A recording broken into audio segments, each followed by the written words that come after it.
They said her name like it was a verdict, not a name, Amina, spoken in low, satisfied tones by people who had already decided what she deserved, and when the elders announced that she would be sent to live with a poor farmer on the far edge of the valley, they framed it as mercy while meaning punishment, because in their eyes her body had always been the crime, too big for their narrow rules, too visible to ignore, too easy to blame when gossip needed a target, and Amina, a grown woman with a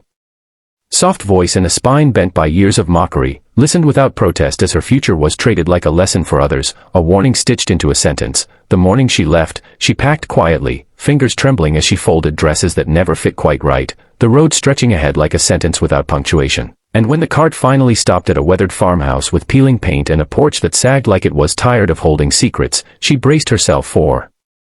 laughter or cruelty, but the man who met her there was calm, broad-shouldered, sun-worn, and kind-eyed, introducing himself simply as Yusuf, apologizing for the dust on his boots as if the land itself were a guest he hadn't prepared for, and that small courtesy confused her more than insults ever had. Days passed with the rhythm of chores and quiet meals, Yusuf never commenting on her body, never staring, never correcting the way she breathed or moved, instead teaching her the land in patient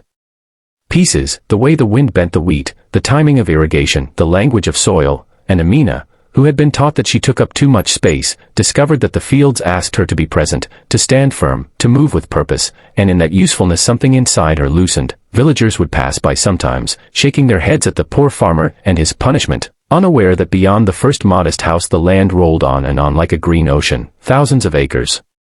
Hidden behind careful humility, deeds locked away not out of shame but strategy, because Yusuf had learned early that loud wealth attracted louder troubles, and so he lived simply, letting assumptions do the work of camouflage. When a drought threatened, Amina watched him coordinate with neighboring farms, offering water rights and seed reserves with a generosity that didn't ask for praise, and she began to see the truth not in documents but in outcomes, the way people listened when he spoke,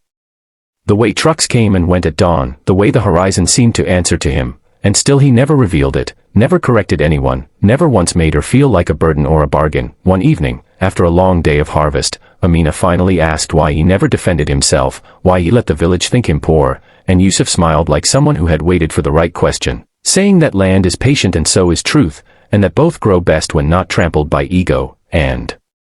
something about that settled into her bones. The turning point came when the elders arrived unannounced, their faces tight with hunger disguised as authority, demanding Yusuf sell his land cheaply to help the community, expecting compliance from a man they believed had nothing to lose, and Amina watched as Yusuf led them not to the small house but to the ridge, unfurling maps, naming parcels, reciting yields and contracts, the scope of it dawning on them like a sudden storm, their voices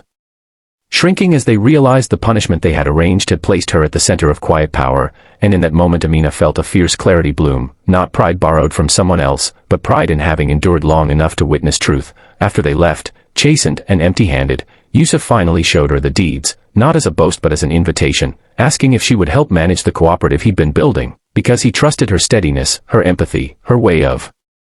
seeing systems rather than surfaces, and Amina, who had been given away as a lesson, chose herself for the first time, saying yes not because he was wealthy but because he was fair. Seasons turned, the valley changed, and stories rewrote themselves as people learned that worth is not measured by waistlines or whispers, and Amina learned that punishment can become passage when met with dignity, that abundance often wears plain clothes, and that the bravest rebellions are quiet, sustained, and